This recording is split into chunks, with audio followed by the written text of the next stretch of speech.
How do van der Waals forces, the forces of attraction between covalent molecules, come to be?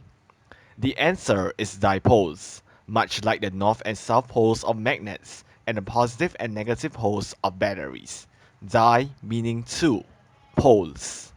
But covalent molecules have dipoles of neither magnets nor batteries, instead having dipoles of more negative and less negative. The dipole is created by the electron distribution within the molecule. Certain covalent molecules have an evenly distributed electron cloud, meaning that they lack any poles and are as such known as nonpolar molecules. So how do the dipoles come to be?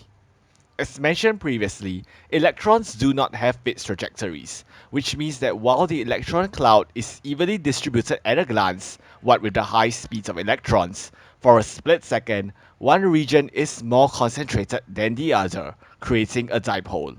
The dipole influences the electron cloud of nearby molecules and induces dipoles in them, which polarize them, and the polarization cascades across matter.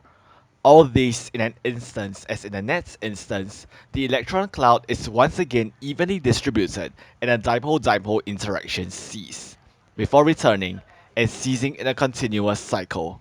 Such van der Waals forces are known as London dispersion forces. But there are also covalent molecules with an unevenly distributed electron cloud, meaning that one region is more concentrated with electrons than the other, creating a permanent dipole and are thus known as polar molecules. The uneven distribution is caused by the electronegativity of the bonded atoms, where a more electronegative atom is more able to attract electrons. This means that should the bonded atoms have a significant electronegativity difference, the electrons will be more concentrated on the more electronegative atom, creating a dipole.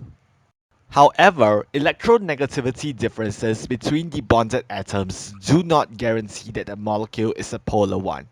There are covalent molecules created from atoms bonding with multiple atoms, possibly creating molecules which are symmetrical, resulting in the polarities cancelling out and rendering the molecule nonpolar.